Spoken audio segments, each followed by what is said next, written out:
Stay sober and vigilant, because your adversary, the devil, walketh about like a roaring lion, seeking whom he may devour. And he don't discriminate. He coming for you as a kid, as a young adult, and as a grown adult. When people see you as a threat, when the devil see you as a threat, he will literally want to destroy you. Remember that we do not fight against flesh and blood. Fight against principalities and powers, wickedness in high places.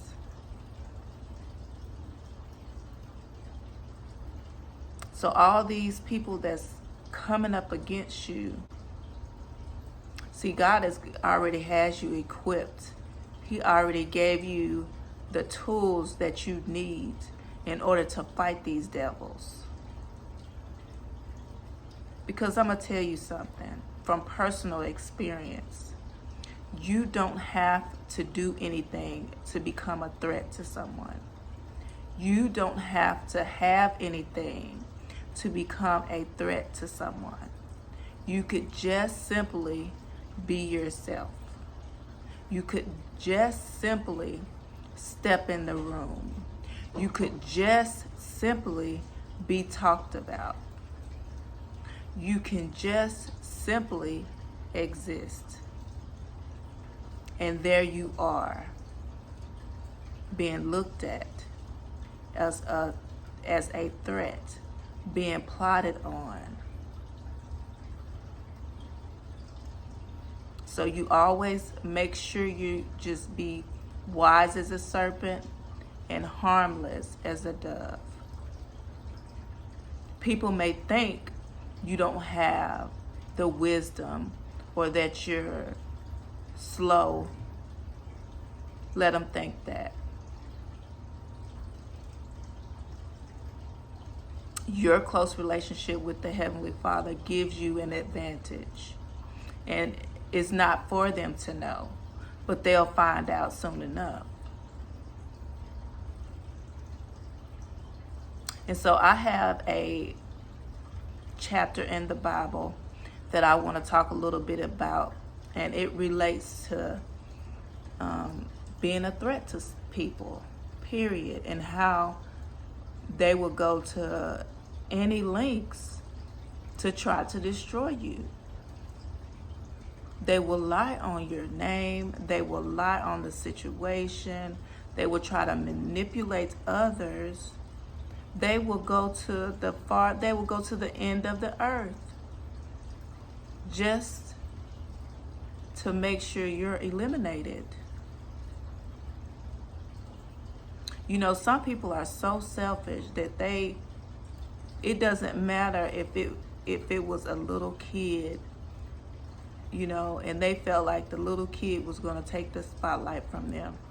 They would be threatened by a child. And that is a sad situation.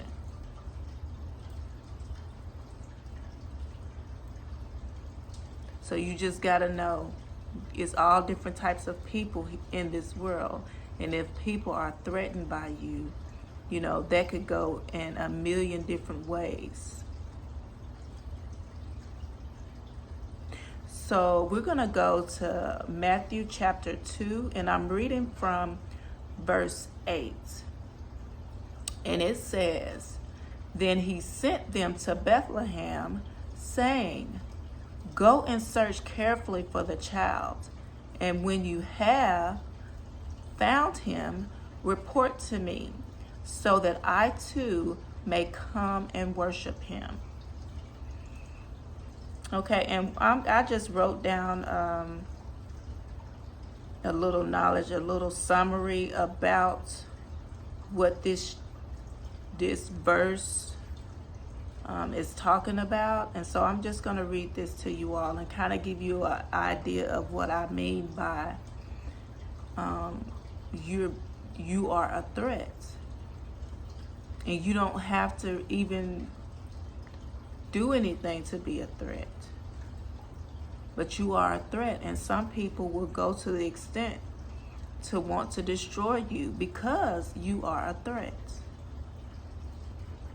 Okay, and the person that I'm referring to that was threatened is King Herod. I think it's either Herod or Herod, but I'm just going to say Herod. Herod, the king of Israel, went to great heights to protect his position. He went so far as to kill his wife, several sons, and others to ensure that there would be no risk to the power he possessed as Israel's top official. Herod received news about the King of Jews being born in Israel, Jesus. Growing up Jewish, he heard all about the Messiah who would rule over Israel. Instead of being glad at the possibility, Herod was threatened and acted to protect his throne, as he thought. See, the only thing Herod was worried about is somebody trying to take over something that he felt like nobody else was deserving of but him.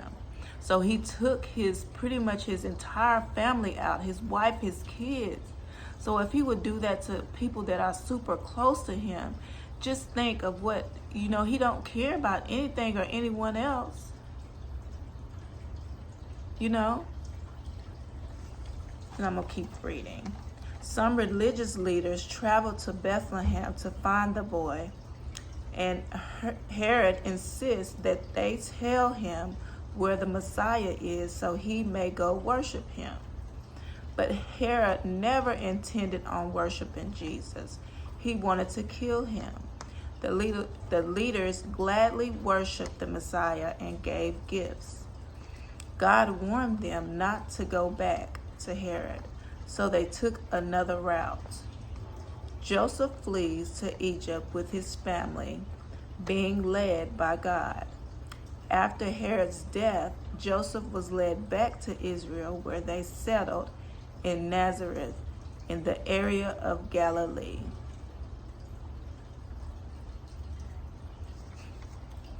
People will definitely try to set you up to take you down. Cut people off, cut ties with individuals because of their jealousy, their envy, their hate, them being threatened by you. By all means, do that. Do not be around people that are, and you can tell when people have ill will towards you, ill feelings towards you. Don't let it get to a point where you have to flee. Leave your state, leave a place that you love because of someone else and their feelings, and you have done nothing to deserve that. This was a prophecy being fulfilled that Jesus was going to be born.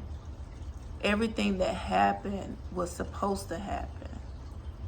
But because Herod was so scared that he was going to lose his position, he killed his own kids. He didn't even want his own kids to be in that position. And the Messiah had just been born,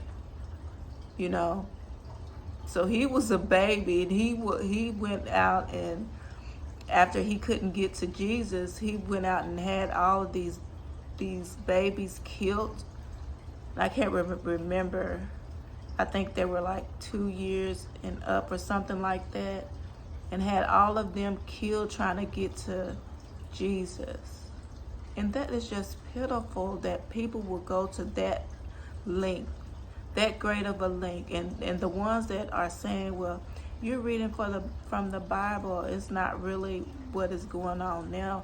Well, yes, it is. Everything in the Bible will pertain to your life and situations in your life very easily. If you go to the Bible will give you direction on how to navigate things in your life. It's like a roadmap. It's gonna show you and tell you exactly what you need to do.